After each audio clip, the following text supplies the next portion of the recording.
अस्सलाम वालेकुम वरहमतुल्लाहि वबरकातुह। उम्मीद है कि आप सब बच्चे अल्लाह ताला के फजल करम से बखैर आफियत से होंगे। बच्चों, आज के इस वीडियो लेक्चर में हम नया चैप्टर स्टार्ट करेंगे। ये दोनों U3 और T2 के हवाले से हमारा, ठीक है। तो चैप्टर क्या है? Chapter number 9, algebraic expressions and identities, ठीक है। तो आज हम इसके इंट्रोडक्शन पढ़ेंगे, ठीक है। तो इसमें पहले हम ये समझने की कोशिश करेंगे जो चैप्टर का टाइटल है, that is algebraic expression and identities, ठीक है। पहले हम इन्हीं टर्म्स को सीखने की कोशिश करेंगे, ठीक है। तो यहाँ पे क्या है, पहले इसमें अलजेब्रिक एक्सप्रेशन, ठीक है। अलजेब्रिक एक्सप्रेशन को डिफाइन करने से पहले हम ये समझने की कोशिश करें कि एक्सप्रेशन हम किसे कहते हैं। ये जो एक्सप्रेशन यहाँ पे इंग्लिश वाला एक्सप्रेशन नहीं है, ठीक है। जैसे कि किसी को गुस्सा आ गया, ठीक है, वो कैसे उसको एक्सप्रेस करता है। किसी के कोई खुश है, वो उसको कैसे एक्सप्रेस करता है, ठीक है। किसी का मूड ऑफ है, वो कैसे एक्सप्रेस करता है, ठीक है। वो एक्सप्रेशन अलग है। अगर हम देखेंगे तो मिल भी सकता है किसी मैथमेटिकल एक्सप्रेशन से। क्यों? क्योंकि जब इंसान को क्या, अगर इंसान खुश होता है, ठीक है, वो क्या करता है, उसके चेहरे पे ही क्या, वो मुस्कुराहट होती है। वो दिख रहा है कि ये जो आदमी है, ये क्या है, खुश है, ठीक है। यानी कोई यानी वो एक्सप्रेस कर रहा है किसके जरिए से, अपने मुंह, अपने चेहरे के जरिए से, क्या, मुस्कुराहट दिखाकर, ठीक है। तो इसी तरह से यहाँ पे क्या है, ये जो मैथमेटिकल एक्सप्रेशन है, हम यहाँ पे खास बात कर रहे हैं अलजेब्रिक एक्सप्रेशन की। अलजेब्रिक एक्सप्रेशन हम किससे कहते हैं? यानी यहाँ पे भी कुछ ना कुछ एक्सप्रेस होगा किसी के जरिए से, ठीक है। जैसे कि फॉर एग्जांपल हम पढ़ते आए हैं, और हम ऐसे पढ़ेंगे, 3 is expressed by, 3 को हम एक्सप्रेस कर सकते हैं कैसे, 1+2, ठीक है। ये जो 1+2 है, जब हमने क्या लिखा है यहाँ पे, 1+2, यानी जब 1 ऐड होता है किससे, 2 से, तो वो एक्सप्रेस करता है कुछ ना कुछ, दैट इज 3, ठीक है। इसको हम क्या कहते हैं, एक्सप्रेशन, ठीक है। तो यहाँ पे हम क्या पढ़ते हैं, जब हम खास किसकी बात करते हैं, अलजेब्रिक एक्सप्रेशन की बात करते हैं, तब हम अलजेब्रिक एक्सप्रेशन, ये वो एक्सप्रेशन होती है जो बनते हैं किसे, इंटीजर कांस्टेंट से, ठीक है, सिंबल से, यानी कि हम वेरिएबल भी कह सकते हैं। अलजेब्रिक ऑपरेशन जैसे plus, minus, multiple, divide and exponentiation, यानी इन चीजों से क्या बनती है, एक अलजेब्रिक एक्सप्रेशन बनती है, ठीक है। तो जैसे कि फॉर हम यहाँ पे एक एग्जांपल दे देते हैं, 4x+3, ठीक है। एक और एग्जांपल, 2xy+3x+2, ठीक है। ये जो यहाँ पे मैंने लिखा है, यहाँ पे क्या है, यहाँ पे ये जो 4x+3 कुछ ना कुछ एक्सप्रेस कर रहा है, ठीक है। यहाँ पे x का कुछ वैल्यू होगा, ठीक है, ठीक है, वो कुछ ना कुछ एक्सप्रेस कर रहा है, ठीक है। इसको हम क्या कहते हैं, अलजेब्रिक एक्सप्रेशन। यहाँ पे इसको हम अलजेब्रिक एक्सप्रेशन क्यों कहते हैं? अच्छा, इसलिए पहले मैंने अभी आपको बताया था 1+2, इसको हम क्या कहते हैं, ये भी एक्सप्रेशन है, लेकिन इसको हम कहते हैं, यहाँ पे कोई कांस्टेंट नहीं था, सॉरी, यहाँ पे कोई वेरिएबल नहीं था, ठीक है। तो इसको हम कहते हैं न्यूमेरिकल एक्सप्रेशन। क्या? न्यूमेरिकल एक्सप्रेशन, ठीक है, जिसमें कोई वेरिएबल मौजूद, सिर्फ नंबर्स हो, उसको हम क्या कहते हैं, न्यूमेरिकल एक्सप्रेशन कहते हैं। तो अब जिस एक्सप्रेशन में, ठीक है, क्या होंगे, वहां पे कॉन्स्टेंट्स भी होंगे, ठीक है, यानी इंटीजर्स भी होंगे, वहां पे वेरिएबल्स भी होंगे, वहां पे मैथमेटिकल ऑपरेशंस भी इस्तेमाल होंगी, और वहां पे क्या है, एक्सपोनेंटेशन, ठीक है। एक्सपोनेंटेशन जैसे आपने हमने पढ़ा, यहाँ पे एक्स का पावर क्या है, दैट इज 1 है, तो ये भी आता है इसमें, ठीक है। तो इन सब से क्या बनती है, इसको हम कहते हैं अलजेब्रिक एक्सप्रेशन, ठीक है। जब इसमें वेरिएबल आ गया तभी क्या बनती है, अलजेब्रिक एक्सप्रेशन,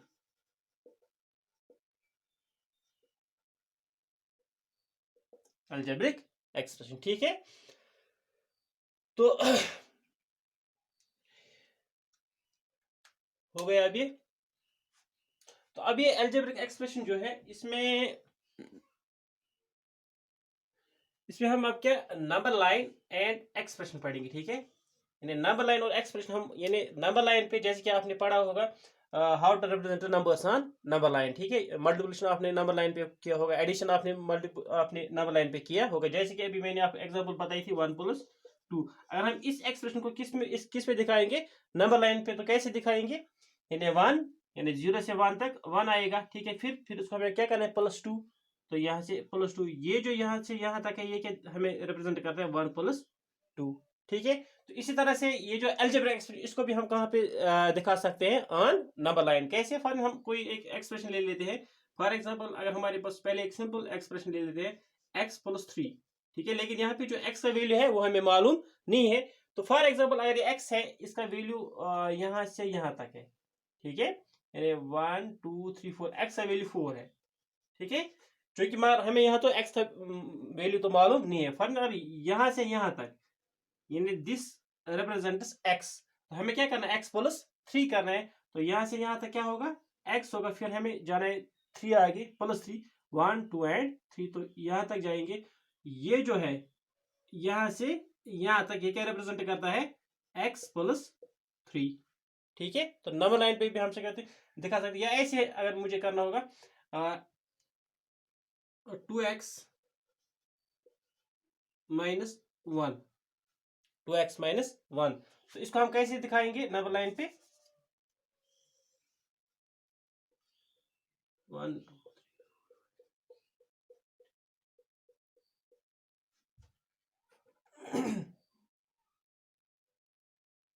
अरे फार्म 0 है, ठीक है, फिर 1 2 3 4 सो ऑन। तो ये यहाँ पे हमें क्या 2 टाइम्स x, फन अगर x यहाँ से यहाँ तक रिप्रेजेंट होता है, ठीक है, तो हमें क्या करें, 2 टाइम्स x, तो यहाँ से यहाँ तक 1x, फिर इसे इतना ही, यानी 1 2 एंड 3, इतना ही हम आगे जाएंगे तो और एक x आएगा, ठीक है। तो इससे हमें क्या करना है, क्या करना है, -1 करना है। तो यहाँ पे 0 है, 0 से यहाँ पे हम अब लेफ्ट जाएंगे, तो ये जो है ये रिप्रेजेंट करता है 2x - 1। तो ये है representation of expression on number line, algebraic expression on number line, ठीक है। अब आगे बढ़ते हैं, इसी अलजेब्रिक एक्सप्रेशन के हवाले से कुछ और सीख लेते हैं, that is terms, factors and coefficients, ठीक है। तो यहाँ पे हम एक एक्सप्रेशन लिख लेते हैं, 3x + 4 3x स्क्वायर + 2x + 3, ठीक है। हमारे पास ये क्या है, एक एक्सप्रेशन हमारे पास है, ठीक है। तो ये जो एक्सप्रेशन है, इसमें टर्म कौन है, इसमें फैक्टर्स कौन है और इसमें कोएफिशिएंट्स कौन है, ये हम इस एग्जांपल के जरिए से सीख लेंगे, ठीक है। तो पहले यहाँ पे आप देखिए मैंने क्या लिखा, टर्म की definition, a term is either a single number और वेरिएबल। ये क्या होगा, ये कोई सिंगल नंबर होगा, या कोई ऐसे भी हम लिख सकते हैं x + 9, ये भी क्या है, एक्सप्रेशन है, ठीक है। A term is either a single number और वेरिएबल, ये क्या होगा, ये कोई सिंगल नंबर हो सकता है या कोई वेरिएबल हो सकता है, और the product of several numbers और वेरिएबल, या ये प्रोडक्ट होगा किसका, नंबर और वेरिएबल का, several numbers and variables. Terms are separated by plus and minus signs, ये जो टर्म्स है उनमें एक खास बात होती है, वो सेपरेट होती है, ठीक है, वो अलग होती है किससे, बाय प्लस और माइनस साइन, ठीक है। तो यहाँ पे आप देखिए, यहाँ पे प्लस है, या प्लस या माइनस से क्या अलग हुआ है, ये जो है ये अलग हुआ है प्लस से 2x से, और 2x अलग हुआ है माइनस से, इस माइनस साइन से किससे अलग हुआ है, 3 से, ठीक है। तो यहाँ पे जो टर्म है वो कौन है फिर, तो यहाँ ये पूरी की पूरी ये क्या है, this is expression, algebraic expression, ठीक है। लेकिन यहाँ पे ये जो 3 है, ठीक है, फिर ये 2x और ये 3, ये तीनों की तीनों क्या है यहाँ पे, ये यहाँ पे टर्म्स है, यानी 3x स्क्वायर भी टर्म है, 2x भी अलग टर्म है और 3 भी अलग टर्म है, ठीक है। तो जैसे कि मैंने यहाँ पे ये सिंगल नंबर भी हो सकता है, जैसे कि यहाँ पे सिर्फ 3 इसमें है, ये भी क्या है, टर्म है। ये वेरिएबल भी हो सकता है, यहाँ पे सिंगल वेरिएबल है इस एक्सप्रेशन में, तो ये भी टर्म है और ये भी टर्म है, ठीक है। और या ये क्या हो सकता है, प्रोडक्ट ऑफ सेवरल नंबर्स, यहाँ पे क्या है 3x स्क्वायर, यानी 3 × x × x, यहाँ पे सेवरल नंबर्स आ गए और वेरिएबल्स, यानी एक नंबर और 2 वेरिएबल आ गए इसमें, ठीक है, 2 टाइम्स यानी x आ गया इसमें। तो इसका मतलब क्या हुआ, यहाँ इसमें क्या सेवरल नंबर ऑफ वेरिएबल्स होंगे, या सेवरल नंबर ऑफ, या इसमें सिर्फ सिंगल नंबर या वेरिएबल होगा, ठीक है। ये जो टर्म्स है ये सेपरेट होती है किससे, प्लस और माइनस साइन से। ये ना तो मल्टीपल से अलग होती है, ना तो ये डिवाइड से अलग होती है। ठीक है, तो इस एक्सप्रेशन में कितनी टर्म्स है? 1, 2 एंड 3। तो अगर मैं आपको एक और एग्जांपल यहाँ पे दे देता हूँ, 4x डिवाइड बाई 2, इसमें कितनी टर्म है? या ऐसे भी हम लिख सकते 4x डिवाइड बाई 3, इसमें कितनी टर्म है? आप ये भी बता सकते हैं 1, 2, 2 नहीं है बल्कि सिर्फ एक ही टर्म है, ये 1 टर्म। क्यों? क्योंकि यहाँ पे ये जो टर्म्स है 4x और 3, ये अलग नहीं हुए किसे? प्लस और माइनस साइन से, बल्कि इनके बीच जो है दैट इज डिवाइड, डिवाइड से टर्म अलग नहीं होती है। ठीक है, तो ये यहाँ पे आप याद रखिए। तो अब इसके बाद फैक्टर्स। ठीक है, जैसे कि मैं भी बात कर रहा था, यहाँ पे ये जो है 3x स्क्वायर, 3x स्क्वायर, अगर हम इसको ऐसे भी लिख सकते हैं 3 इंटू एक्स इंटू एक्स लिख सकते हैं। तो यहाँ पे फैक्टर की डेफिनेशन मैंने क्या लिखी है? These are numbers which divides another number, यानी ये वो नंबर्स होते हैं जो दूसरे नंबर को क्या करते हैं? डिवाइड करते हैं, तकसीम करते हैं, और एक्सप्रेशन या किसी एक्सप्रेशन को क्या करते हैं? ये तकसीम करते हैं, डिवाइड करते हैं एग्जैक्टली, ये उसको एग्जैक्टली डिवाइड करते हैं विदाउट लिविंग रिमाइंडर। वहां पे कुछ बचता नहीं है, रिमाइंडर कुछ भी नहीं आता, वहां पे रिमाइंडर हमें 0 मिलता है। ठीक है, तो यहाँ पे ये जो 3x स्क्वायर है, इसके फैक्टर्स क्या है? 3 है, x है और x है। ठीक है, अगर इनमें से हम किसी भी नंबर के जरिए से इस नंबर को, यानी 3x इस टर्म को डिवाइड करेंगे, ये नंबर्स इसको एग्जैक्टली डिवाइड करेंगे, तो हमें क्या मिलेगा? वहां पे रिमाइंडर हमें 0 मिलेगा। ठीक है, जैसे कि अगर आप इस 3x स्क्वायर को, इस 3x स्क्वायर का एक फैक्टर क्या है? 3 है, और हम 3 से इसको डिवाइड करेंगे, 3 1 3, 3 1 3, यहाँ पे हमें क्या बच रहा है? x के लिए हमें क्वोशंट आ रहा है, रिमाइंडर कुछ भी यहाँ पे नहीं मिल रहा है हमें। और x से करेंगे तब भी क्या होगा? 3x स्क्वायर को और x से करेंगे तो ये क्या होगा? एक x कैंसिल होगा, तो वहां पे हमें 3x क्वोशंट आएगा, रिमाइंडर कुछ भी नहीं बचेगा। तो ये जो फैक्टर होता है, ठीक है, ये क्या होता है? ये वो नंबर होता है जो इस टर्म को एग्जैक्टली डिवाइड करता है विदाउट लिविंग रिमाइंडर। ठीक है, तो यहाँ पे आप देखिए इस टर्म 3x, इसके फैक्टर्स क्या है? यहाँ पे 3x स्क्वायर के फैक्टर्स क्या है? 3 है, x है और x है। और ये जो 2x है, इसके फैक्टर्स क्या है? 2 एंड x। ठीक है, इस थर्ड वाली टर्म के क्या है? ओनली वन फैक्टर 3 है। ठीक है,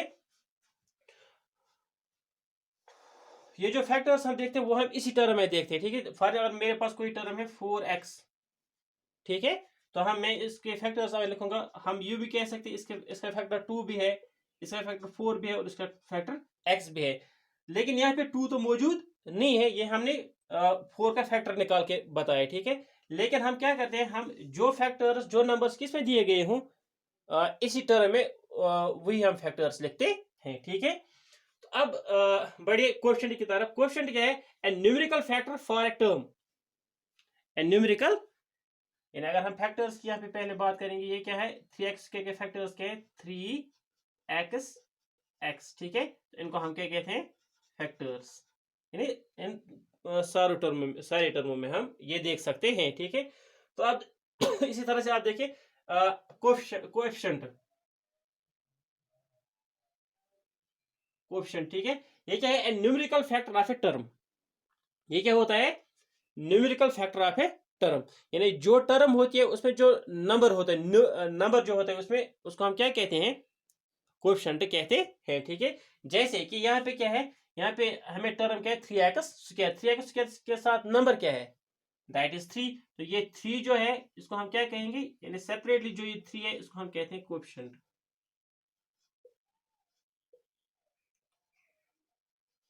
ठीक है, यहाँ पे 2x में कोएफिशिएंट क्या है? दैट इज नंबर जो है इसमें, दैट इज 2। ठीक है, तो यहाँ पे क्या है?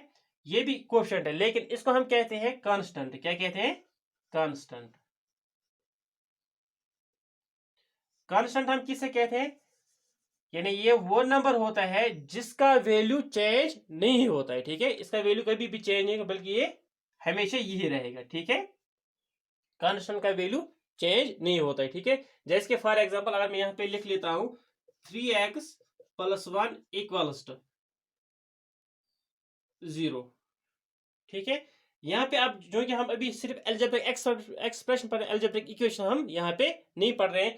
जो ही हम क्या करते हैं, दो एक्सप्रेशन को आपस में इक्वेट करते हैं, तो यानी जब इक्वल का साइन इनके बीच आता है, दो एक्सप्रेशन के बीच, उसको हम इक्वेशन कहते हैं। ठीक है, तो यहाँ पे क्या ये एल्जेब्रिक इक्वेशन बन गई है अब यहाँ पे, क्योंकि इनके बीच क्या आ गया, इक्वल साइन आ गया। तो अगर हम यहाँ पे एक्स का वैल्यू निकालना चाहेंगे तो वो क्या मिलेगा हमें, तो एक्स जो है वो हमें मिलेगा -1/3। ठीक है, तो ये जो -1/3 है किसका वैल्यू है, यहाँ पे एक्स का वैल्यू है। और हम एक और एग्जांपल ले लेते हैं, 2x - 4 = 0। अगर यहाँ पे हम x का वैल्यू निकालना चाहेंगे तो x का वैल्यू हमें क्या आएगा, x = 4/2, that is equal to 2। तो यहाँ पे आप देखिए, यही यहाँ पे भी x है और यहाँ पे भी x है, यानी एक ही अल्फाबेट है। यहाँ पे इस x का वैल्यू क्या मिल गया हमें 2, यहाँ पे इस x का हमें मिल गया वैल्यू -1/3। इसका मतलब ये हुआ कि वेरिएबल जो होता है उसका वैल्यू जो है वो चेंज होता है। ठीक है, वो सेम नहीं रहता है, वो अकॉर्डिंग टू सिचुएशन चेंज होता है, अकॉर्डिंग टू क्वेश्चन वो चेंज होता है। लेकिन जो कांस्टेंट होता है वो हमेशा क्या रहता है, वो सेम ही रहता है, क्योंकि यहाँ पे 3 है, ये 3, इसमें कोई चेंज नहीं आएगी, 3 है 3 है। ठीक है, तो जैसे कि अभी हमने बात की थी पहले डेफिनेशन में, वहां पे हमने इस्तेमाल किया था क्या, वेरिएबल, फिर हमने इंटीजर कांस्टेंट भी उसमें उसकी भी बात की थी। तो ये मैंने वेरिएबल के साथ सिंबल लिखा था। ठीक है, यानी हम कोई भी सिंबल यूज करते हैं, जैसे ABCD अप टू Z तक हम कुछ भी यानी वेरिएबल इस्तेमाल करते हैं। ठीक है, उसका वैल्यू जो वो चेंज होता है, लेकिन कांस्टेंट है जो उसका वैल्यू चेंज नहीं होता। जैसे कि हम मैथमेटिक्स में एक कांस्टेंट यूज करते हैं, दैट इज पाई। ठीक है, ये जो पाई है ये वेरिएबल नहीं है, क्यों, इसका वैल्यू जो दैट इज फिक्स, जैसे हमने पढ़ा है 22/7 और 3.14। ठीक है, इसका वैल्यू जो है वो चेंज नहीं होता है, बल्कि इसका वैल्यू कांस्टेंट है, फिक्स है, तो ये वेरिएबल नहीं होगा। ठीक है, हालांकि ये भी सिंपल है, सिंपल के जरिए से हम क्या करते हैं, पाई को रिप्रेजेंट करते हैं। ठीक है, तो कांस्टेंट और वेरिएबल में आपको फर्क मालूम होनी चाहिए। ठीक है, तो अब आगे बढ़िए, ये था टर्म, फैक्टर और कोएफिशिएंट के बारे में। अब आगे बढ़िए, अब हम पढ़ेंगे मोनोमियल हम किसे कहते हैं, बाइनोमियल किसे कहते हैं, और ट्राइनोमियल किसे कहते हैं, या पॉलिनोमियल किसे कहते हैं। ठीक है, तो मोनोमियल जैसे कि आपने अभी पढ़ा कि ये जो एक्सप्रेशन बनती है वो किससे बनती है, टर्म से बनती है। ठीक है, वो एक्सप्रेशन जिसमें सिर्फ एक टर्म हो उसको हम क्या कहते हैं, मोनोमियल। मोनोमियल इज 1 और बाइनोमियल इज 2, यानी वो एक्सप्रेशन जो दो टर्म से बनती हो। ट्राइनोमियल वो एक्सप्रेशन जो तीन टर्म से बनती हो। ठीक है, तो पोलिनोमियल हम किसे कहते हैं, पोलिनोमियल हम in general an expression, generally हम क्या कहते हैं, ये वो एक्सप्रेशन होती है दैट कंटेन्स वन और मोर टर्म, जिसमें एक या एक से ज्यादा टर्म्स, उसको हम जनरली क्या कहते हैं, पोलिनोमियल कहते हैं। है ना, यानी यहाँ पे जो मोनोमियल उसको भी हम पोलिनोमियल कहेंगे, बाइनोमियल उसको भी पोलिनोमियल कहेंगे, ट्राइनोमियल जो उसको भी पोलिनोमियल कहेंगे। जो भी यानी जितने भी फाइनाइट नंबर ऑफ टर्म्स किसी भी एक्सप्रेशन में होंगे उसको हम क्या कहते हैं, पोलिनोमियल कहेंगे। ठीक है, तो यहाँ पे क्या है, यहाँ पे इसमें कितने टर्म्स है, शाबाश, इसमें 2 टर्म्स है, तो ये क्या बन जाए, ये क्या है फिर, बाइनोमियल है। ठीक है, इसमें क्या है, इसमें सिर्फ एक टर्म है तो ये मोनोमियल होगी। ठीक है, इसमें भी एक ही टर्म है तो ये मोनोमियल होगी। इसमें शाबाश 1 2 एंड 3, इसमें 3 है तो ये ट्राइनोमियल होगी। ठीक है, तो इसमें 1 2 3 एंड 4 टर्म्स है, इसको हम टेट्रानोमियल भी कहेंगे, या हम इसको जनरली क्या कहेंगे, इन सबको हम क्या कहेंगे, पोलिनोमियल। ठीक है, तो ये बिल्कुल आसान है। अब आगे बढ़िए, अब इसमें एक दो और टर्म्स हम पढ़ेंगे, that is like term and unlike term. ठीक है, टर्म्स के हवाले से लाइक टर्म हम किसे कहते हैं और अनलाइक टर्म किसे हम कहते हैं। ठीक है, यानी लाइक टर्म हम उन टर्म्स को कहते हैं जिनके क्या सेम वेरिएबल्स, यानी जिन टर्मों में कितने एक या एक से ज्यादा या दो टर्म्स को हम तब कहेंगे ये क्या है, लाइक टर्म्स है, जब उनमें क्या होंगे, सेम वेरिएबल्स होंगे और विद सेम पावर्स होंगे। पावर्स भी सेम होने चाहिए उन वेरिएबल्स में, और वेरिएबल्स भी सेम ही होने चाहिए। फॉर एग्जाम्पल हमारे हम दो टर्म्स ले लेते हैं यहाँ पे, एक है 4x और एक है 2x। ठीक है, एक टर्म है 4x और एक टर्म है 2x, मोनोमियल दो हमने लिए यहाँ पे। यहाँ पे क्या है, यहाँ पे हम 4 और 2 यानी जो इसमें कोएफिशिएंट्स है इनमें, इन पे हम डिसाइड नहीं करेंगे is this term a like term और अनलाइक टर्म, बल्कि हम डिसाइड करेंगे on the base of variable and power. ठीक है, यहाँ पे क्या, यहाँ पे इसमें x है और यहाँ पे इसमें भी x है, तो वेरिएबल्स सेम है। दूसरी कंडीशन क्या है, सेम पावर्स होनी चाहिए, तो यहाँ पे x का पावर 1 है और यहाँ पे भी x का पावर 1 है। इसका मतलब ये जो दो टर्म्स है दीज आर लाइक टर्म्स, ठीक है। तो इसी तरह से हम ये भी ऐसे भी लिख सकते हैं 4xy स्क्वायर और एक टर्म है 3x² ठीक है। तो यहाँ पे आप देखिए क्या ये दो टर्म्स इक्वल है, ये लाइक है और अनलाइक है, ठीक है। तो यहाँ पे हम क्या देखेंगे, वेरिएबल चेक करेंगे। यहाँ पे क्या है, यहाँ पे x है, यहाँ पे भी x है, यहाँ पे y है, यहाँ पे भी y है, यहाँ पे z है, यहाँ पे भी z है। तो वेरिएबल्स सेम है, लेकिन अब दूसरी कंडीशन जो है दैट इज सेम पावर्स होनी चाहिए। यहाँ पे x का पावर 1 है, यहाँ पे x का पावर 2 है, तो पावर में क्या है, पावर्स में डिफरेंस है। तो इसका मतलब ये जो दो टर्म्स है दीज आर अनलाइक टर्म्स,